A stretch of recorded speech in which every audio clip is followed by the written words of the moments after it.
Xoş gördük sizlər, hörmətli abituriyentlər. Növbəti xəritəli izahlarla başlayıram.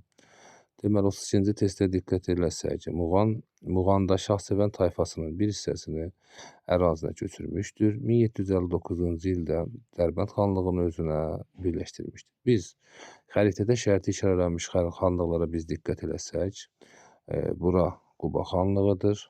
Sonra birə diqqət eləsək, Şəki xanlığıdır. Buradan göstərək şərti işarələnmiş ərazi ilə. Bura Quba xanlığıdır. Bura Qarabağdır. Naxçıvan xanlığıdır. Gəncə və Şəki xanlıqlarıdır burada. Amma testin şərtinə işarə etsək, bizə lazım olan cavab D variantıdır. D variantı da Quba xanlığıdır. Növbəti testdə baxaq, Azərbaycan torpaqlarını birləşdirməyə çalışan Cənubi Azərbaycan xanlıqları. Cənubi Azərbaycan xanlığı birləşdirmək siyasəti aparan Urmiya xanlığıdır. Bura Zəncandır. Sonra Qaradağ xanlığıdır bu. Bura Təbriz.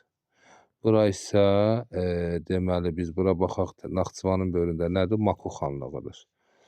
Deməli, birinci ərazidə Maku xanlığıdır. Bizə lazım olan cavab burada E variantıdır. Urmiya xanlığı.